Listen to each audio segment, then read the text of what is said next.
All in shot right there. Everything looks nice. Just wanted to show you off the new chair that I got that I'm using right now. I've actually had this chair for a little bit of a while now, but just because what we're filming right now is kind of in my bedroom basically right now. I've just been using the office chair, so I thought I'd just bring this chair from the kitchen dining room to make it look somewhat, a little bit more true to the period. So maybe I just want to show it off a little bit. That's what we're going to use right now. Let's see, does it have a little bit of a wood squeaking, but yeah, well, we'll work with what you got here. So, hello adventurers, welcome back. Wanted to sit down with you and talk about the, shall we say, the naming that happened to go onto the title of this channel, why it is called Falchion. And for those of you who are not aware, that is a sort of a play on words of the Falchion, which is a type of medieval sword that I am really a fan of. I don't know if you can see it right now, but it is currently on my side right here. It's one of the nice things of having a chair without armrests, so that it's able to sit right there. You can do a little bit if you work around it. It's able to work, but the one thing about not having armrests is you can still have your sword by your side there. And I've been a huge fan of this sword. Not specifically this one in particular. Of the two ones that I have, this is the one that I like the most. We are going to go into the one that I also have is sitting right there on the bed right there. But thought I would give a brief explanation as to the naming convention of why I named it Falchion. It's based on the sword, which would kind of get the name Falchion comes from the namesake of why it's come from the falcon, because it's kind of falcon shaped, specifically sort of like the beak of the falcon. But in order to fully explain kind of all the odds and ends of this, I kind of need to stand up and get more of like a wide berth around everything to fully explain everything. So I kind of have to set the camera up a little bit further back and kind of get set up. So we're going to hand it over to Levi in the editing room to give a little presentation about the falcon while I get set up here. So enjoy that. Alright, Levi in the editing room here, giving a little brief presentation on the falcon here. This majestic bird of prey has been a symbol of swiftness, agility, focus, determination, and freedom. The eyes of a falcon are 8 times as good as any human, capable of seeing clearly up to 2 miles away. And while the cheetah may be the fastest land animal, boasting a comfortably impressive 80 miles per hour, the species Falco peregrinus is the fastest recorded animal on the planet. Using complex flight maneuvering, a peregrine falcon can make a dive reaching up to 200 miles per hour, over twice as fast as the cheetah. The falcon was the symbol of Horus, one of the chief gods of ancient Egypt, where the pharaohs were said to be earthly sons of Horus and given implied divine status when blessed with his image of the falcon. Falcons and other birds of prey, like eagles and hawks, have been used in hunting for thousands of years, mostly popularized in medieval Europe. This activity, whether for sport or survival, was revered and practiced by both nobles and commoners alike, although the noble class were more likely to partake in such activities. In the present modern era, we give the name of some of our own aircraft, specifically the F-16 Fighting Falcon, whose speed, agility, and power resembles that of its namesake. It has inspired people to bequeath the name and attributes of the Falcon to works of great fiction, from superheroes to even spaceships that have captured the imagination of many. Alright, going to head it off back to Levi again. Alright, get this out of the way. Oh, we done already? Alright. Well, I think we're coming just in time. We're all set up. Got enough room, area, so hopefully this will work here. So, let's begin. I don't know if you saw the initial tour of the place that I give, but yeah, we're just currently in my bedroom right now. This is the bookshelves in the corner that I have. My dresser is over there. So this is basically one corner of my room. So this is what I got right here. Hope it doesn't jar too well, but here's what we got.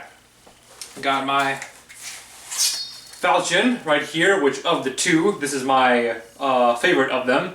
And this is sort of the namesake that, as you probably sort of read just right now, that there are a lot of things have been attributed to named Bob with the name of the Falcon.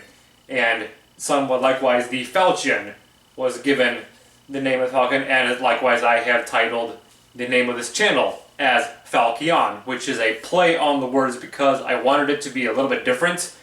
Because while Falchion is cool and it conjures up a cool image, it's a kind of a little bit bland off the bat, but so I thought putting it Falkion, I thought it would look a little better. You know, that might come to bite me in the end, but you know, I thought it looked cool. But, Falchion, what is the sword? Where did it come from? And what's it about? Well, I'm gonna go ahead and, instead of carrying this the whole time, I want to go ahead and put this in, but for those of you who know me, I think better when I have something in my hand or I'm able to talk and do something like this, so I'm gonna leave this in my hand, even though it might tire me out a little bit, but we're gonna go ahead and do that. I also hope it doesn't charge well with you because I have this ceiling fan going on right now. It's controlling the light and it's helping cooling me off because, you know, this thing's a little bit warm inside. So I hope I don't hit that, and hopefully there's no like shadows being cast from the blade spinning around. So, here we go. Falchion comes into, say, existence, really, around the latter portion of what if you want to know a good date, think of the Third Crusade, where we generally think of like Richard the Lionheart and Saladin, you know, that period of time. That is, so around 1190 is around the time that I would give as a good turning point of what the Falchion as we know it begins its evolutionary journey onto the different shapes that it has. Now, single-edged blades have been in existence for years. If, like all things medieval, we go back to the time previous, like the Roman era, in the Iberian Peninsula, that we call Hispania, or kind of like the Spanish of like Spain and Portugal right there. They had a particular sword that we call the falcata, literally titled in the Latin name falcatus, which literally translates meaning falcon shaped. Gee, wonder why. Just as a side note here, the entire Roman and medieval period never called that sword the falcata. Falcata is a new word that would come in the 19th century, coined by, I want to see if I can remember his name, Frederick Fugosio? I think I pronounced that name. I'll try and put it into the title of how it's spelled. Hopefully I pronounced it correctly. But he coined that in the 19th century, so that to kind of explain, you know, give an image of what the sword kind of was and what it represents, and it has kind of stuck in our imagination. So that is kind of what we have, but yeah, that's kind of like a more modern word. So when we say the falcata, that's not what they would have called it back then. I think they just called it a Hispanian sword, is how they described it. But, so for all the way, we have records from, you know, Roman times of having single-edged swords. Similar, I'll see if I can put an image of what the falcata looks like. You can see it kind of looks pretty close. I'll put this one up on the top here. See it over there? So, this is my sword up top. We'll have the image down here on the second half right there. But you can see the falcata is kind of interesting as that sort of bends downward onto a more of a concave sort of blade, where normally you would think of having a blade that has a curve, it's more of a convex, you know, curving upwards. But, you know, like, hey, they, you know, you make a sword however you want. They decided, like, we're gonna slant it downwards for some reason. But so, hey, I think it looks cool. But, you can see, you know, like, we've had the ability to make single-edged weapons of, and another kind of thing of that is probably that they both seem to have a concentration of the central mass towards the, you know, main hitting end, with about 2/3 to 3/4 of the way up the blade, where that is where the main part of the blade that will be hitting something. they both seem to have a concentration of that area right there. See that they like, hey, let's put the center of mass that we need into that spot that's going to hit. Because, like, we don't need the entire blade to be, like this thick right here. We just need it to be that thick in the part where we need it to. So let's just thin it down back to have a nice normal handle, and then just widen it where we need to.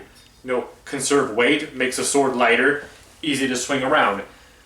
I cannot speak again for how the weight and use of the falcata was used, but as far as the falchion, some people have gotten the idea that, because there's a lot of concentration of weight up in the end, right here to have like a good blow, well, maybe that was their way of trying to harmonize the blend of getting the benefits of a sword, having a blade that could be in a scabbard, be drawn and use the whole blade if necessary, but want to have the benefits of sort of like an axe that's a pole arm and has a hefty weight at the end to try to harmonize both of them. I don't know why or how that got started. Maybe the falcata was like that, because I don't know full records of what that one was like, but as far as the falchion that we know is that of the records that we have, of the surviving weapons that we have, the falchion blade itself was around the average weight of 2 to 2.5 pounds, which is pretty light and nimble in the hand. This one, see if I can go to my cheat sheet here. This one right here is 2.27 pounds, or 1,034 grams. So this would be actually kind of right around the weight and ability, and of course I like that nice profile look of it, even though it's kind of like more of a darker blade rather than that kind of like grayish shining steel that we generally get. But this one I really enjoy. It has a basic style hilt. It's got like a pommel, and it's got the kind of the fuller. I hope you can see that right there. But it's got that fuller right there, which is what they would have back then. They didn't need to put it on this one because this is kind of sold as sort of like a machete type blade that you can use outdoors. This is the Condor Royal Falchion, by the way, that I got from Smoky Mountain Knife Works. So if you want to go give them a look and see what they're like, hey, recommendation. Of the ones I've tested so far, I do really enjoy this one. It seems to be that they were using this as more of a swift, agile cutter, as in more of a... It has been hypothesized to be an anti-cloth armor, so that maybe it has been possible that, again, when we see it in around 1190, around the time of the Third Crusade, the very tail end of the 12th century, shall we say, because it's going up to, the 1200s there. We're in 1190 here, so we're at the very end of the 12th century, that when it's possible that the Europeans brought these with them, the more sort of basic version of these, along with them to combat the more cloth armor of the Saracens that there was, because being in the desert, granted they definitely had mail and plate armor available, but there was a good deal, a portion of them where being in a desert and metal conducts heat very well, a good portion of it is just layering up on fabric, which is exactly what the gambeson is right here. This is just wool that's packed really tight to try and help protect the human body. So it has been hypothesized that this was sort of like the anti-cloth weapon of the day, and it probably would have looked a little bit more like this, which, ironically, this is the Hattin Battlecry Falchion from Windlass Steelcraft. And supposedly it was record from the Battle of Hattin, which was the major turning point of when Saladin started to win and started to push the Crusaders out of Jerusalem, and Richard had to be brought back in. But if you pull this one out, this one also kind of a dark blade right here, but the Battlecry series tend to be like that.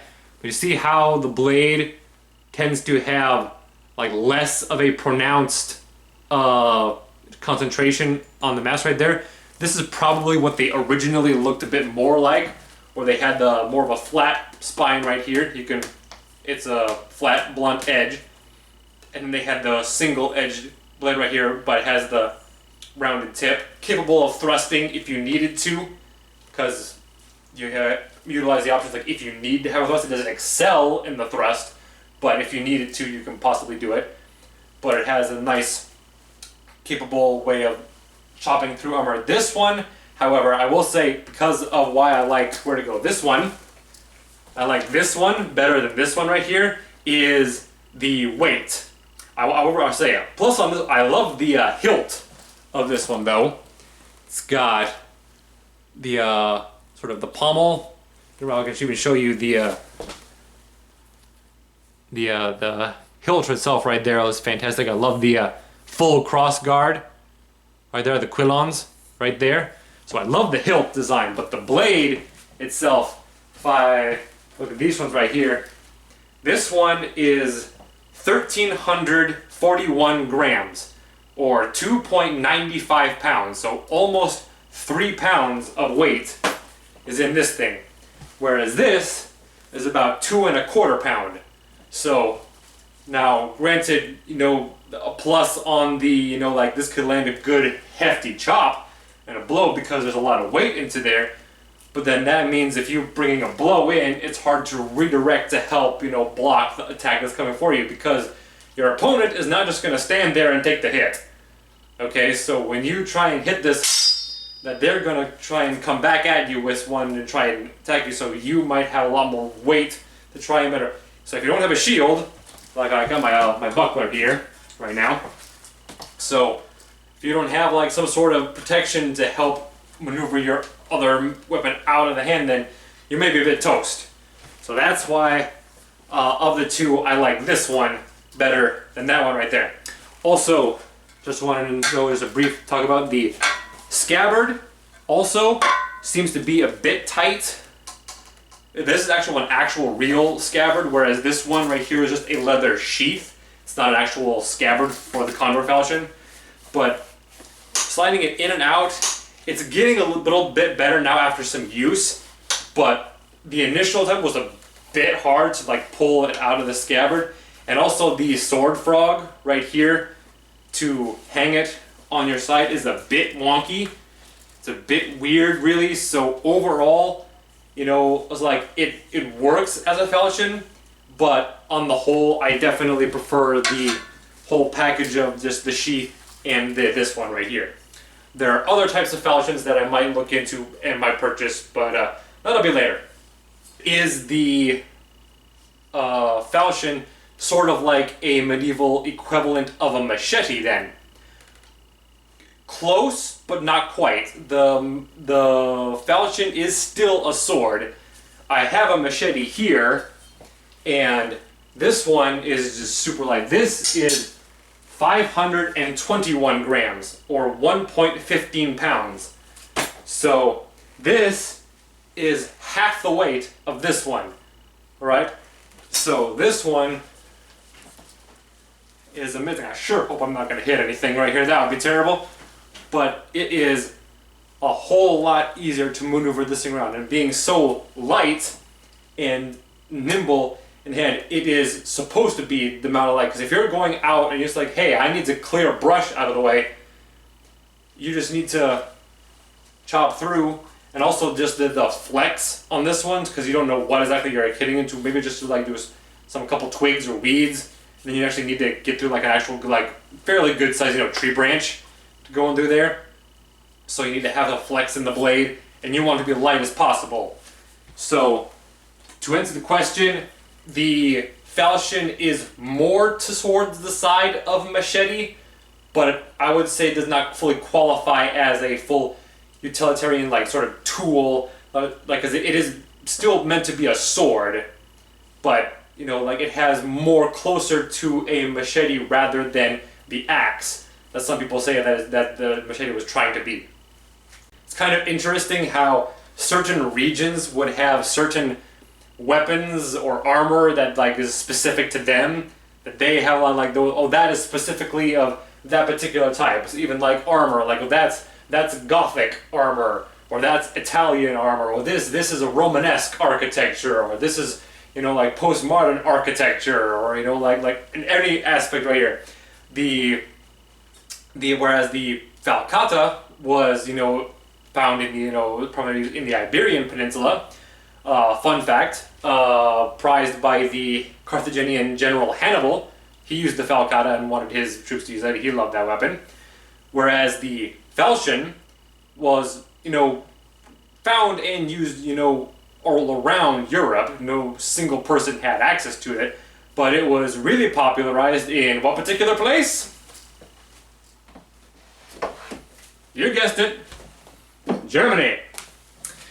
This, I just thought I'd pick this one up because I don't know if you could probably see it in some of the videos where there's this giant volume right here that says Medieval Germany right there. But I thought I'd bring it out here to emphasize the point. For some reason, not exactly sure why, we don't really know, but in, you know, that regions of Central Europe, of the duchies that we know of like, say, Saxony, Bohemia, Bavaria, all that region, the falchion was the common sidearm found everywhere that they loved. And so people think like, oh, if it was found everywhere, well then that was more of like a peasant's sort of weapon. I'm like, well, no, not really, because we found records of this, physical evidence and written records of it being like a noble's weapon, because we found some with quite very ornate hilts that I would love to see if I could put up some images if I can find it. If not, yeah, sorry. But so yeah, from commoner to noble, they used the falchion quite extensively throughout the central German regions right from the 13th century. You know, so when it first began in the late 12th century, but come the 13th century, you know, like, and it started coming in, then, like, this was kind of everywhere, really.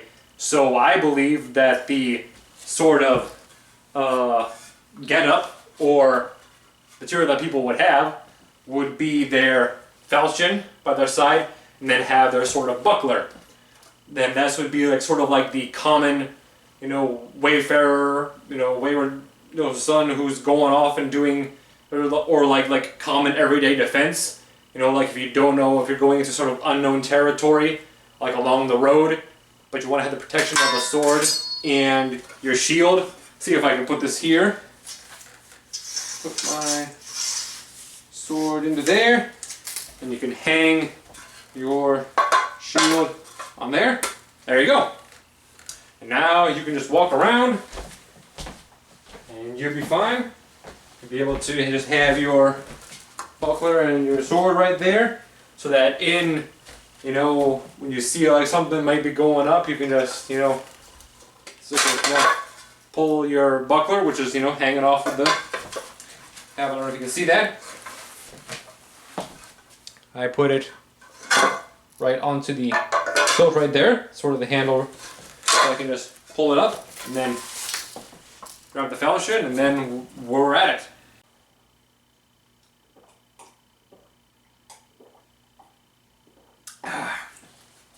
All this talking makes me thirsty here.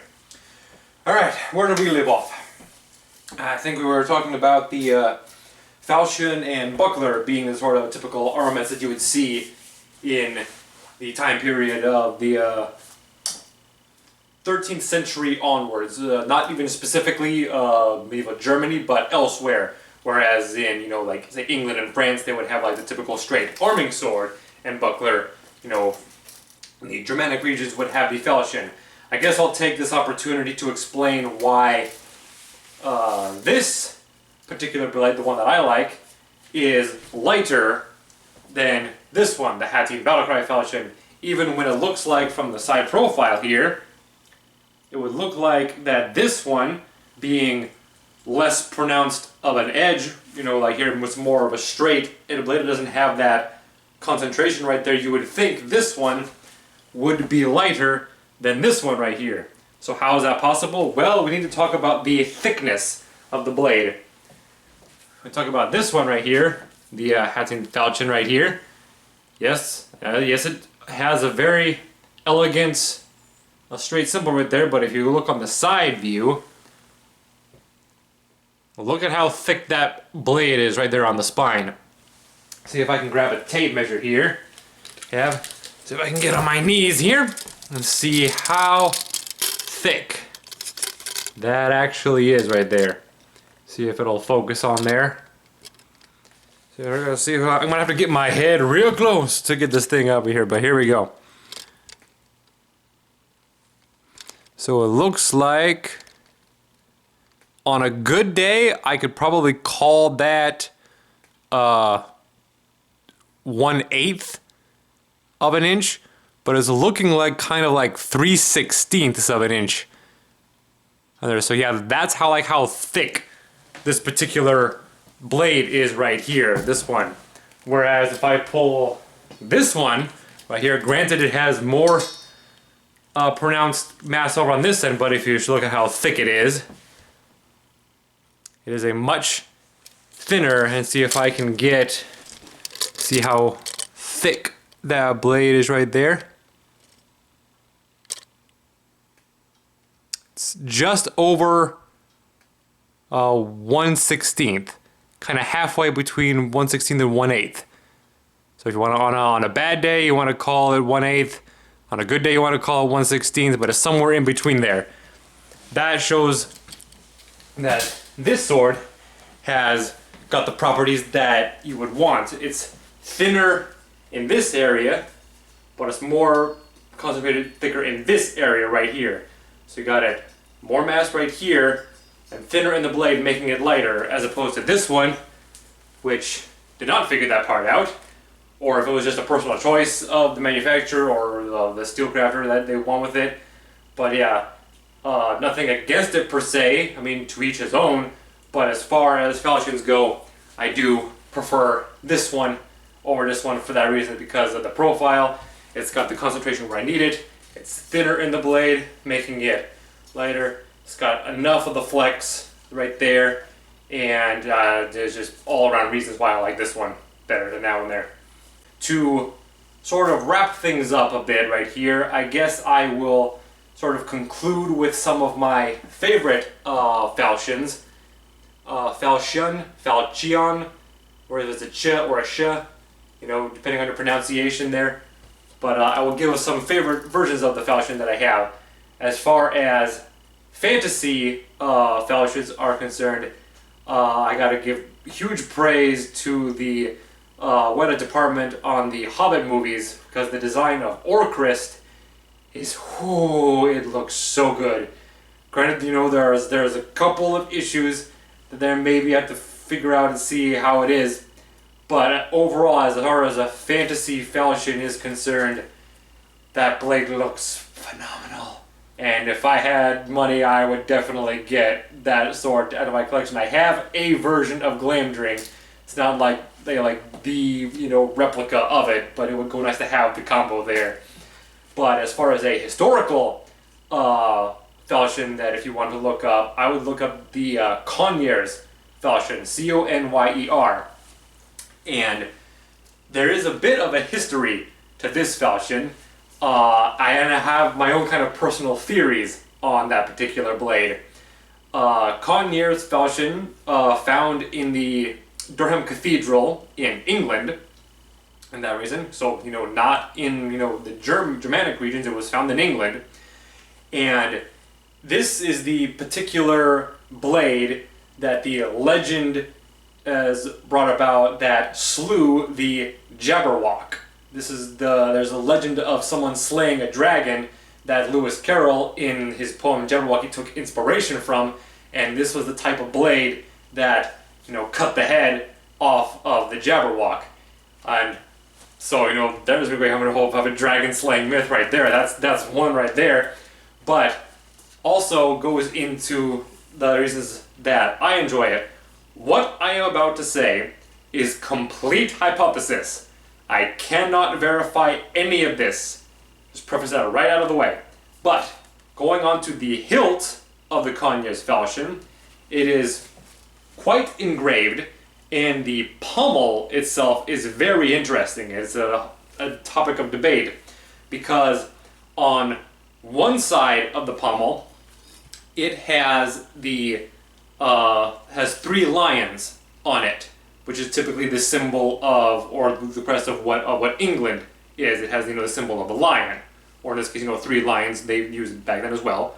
But on the other side, it has a emblazed black eagle, emblazed spread out, which is a symbol of sort of like the Germanic Holy Roman Empire symbol of the yellow with the black eagle on it. And it has been a subject of debate of like, what is the sort of, what is it supposed to be like a ceremonial kind of gift, or trying to bridge the gap between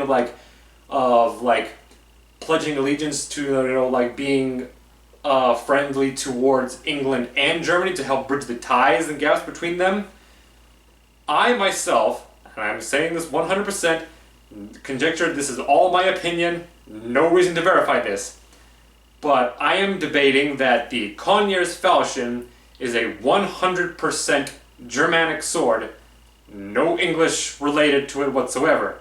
And the reason for my thoughts on this is because the people are assuming that, because it was in England, found in England, that the lions on the side of the pommel, they believe it to be so it must be from England, or it's because of English heritage. But for those of you who know, lions have been used as a symbol of, power and nobility throughout Europe, not just England.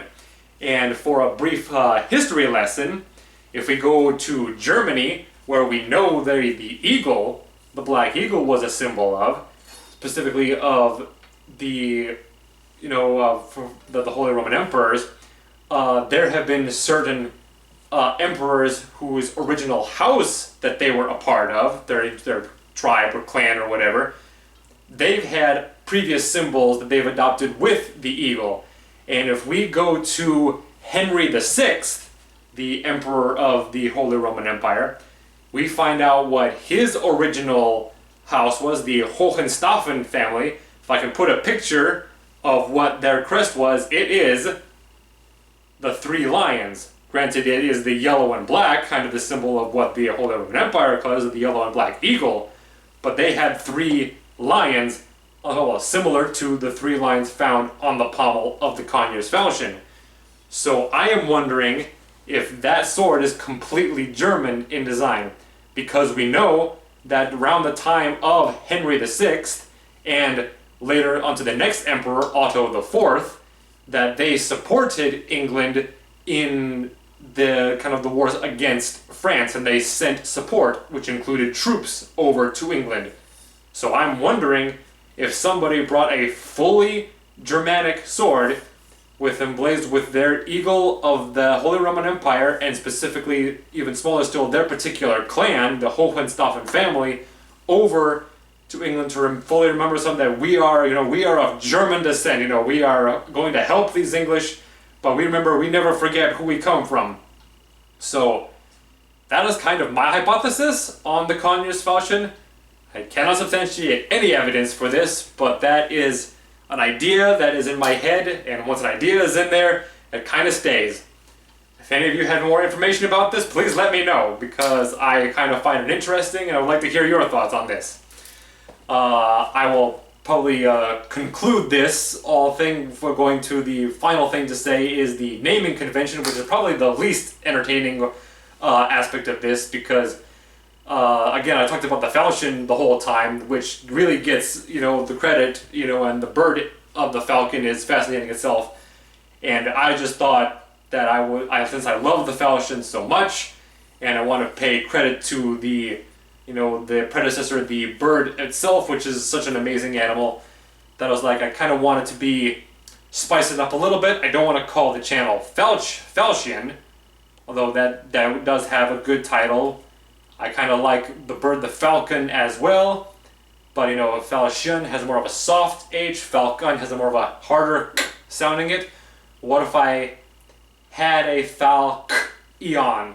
And we have in the word Falchion, there is this H right here. Well, kind of similar to the H is the letter K, So why don't I do Falchion? And I typed it up and I said, yeah, that looked pretty good. And so that's what I stuck with. Again, not very glamorous or anything, but that's kind of why I titled it Falchion, a tribute to the sword and to the bird of prey. And I will leave you with the slogan, catchphrase, tagline that I have been coming up with, trying to think about as I've been trying to do these YouTube videos here. And the one that I've been currently settling on right now is keep a watchful eye. That is kind of my tribute to both the Falchion and Falcon, and kind of another video that I'll be making, hopefully, where, like, in all things, like in my research of trying to research of the Falchion and the history of single-edged weapons coming through, like we need to be discerning of what is the true of that information and whatnot, because some people have said like, oh well, see the Falchion was they were trying to bring a sword and an axe together. I'm like, well, no, not really. The records show like it's a very light weapon, and it's more towards the machete rather than an axe. It's not like a big chunky cleaver. Like, that information, I have doubts about that. Whereas, we have to be, in all aspects of life, I think, that we need to have the ability to have that discerning mind to pierce through the information and cut through, metaphorically, if not physically, to the heart of the argument, to be like, I'm interested. That is interesting stuff that you bring there. I'm not 100% sure about that information. Can you give me more? Some evidence about what's going on. Or where did you learn all of that?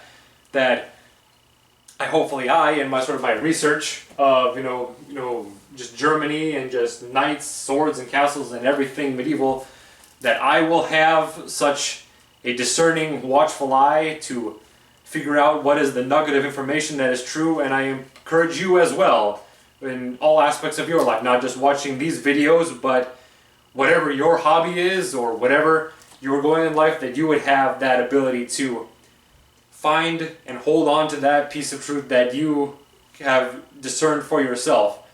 So with that in mind, that's sort of kind of like the catchphrase that I'm going with right now. There might be another video coming up relatively shortly on another aspect.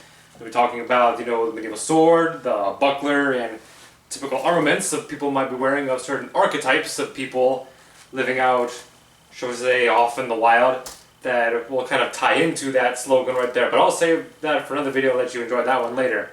I'll leave you with some information particularly on swords here.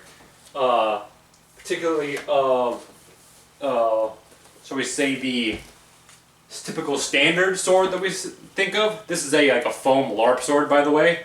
But on the typical straight, swords that we think of, Ewart Oakshot is the kind of foremost authority on that sort of information, all things sword related. However, on concerning falchions, a certain gentleman by the name of James Elmsley, hope I'm pronouncing that correct, James Elmsley, he has collected a whole bunch of works on the single-edged swords, like the falchion and the messer and type of those things.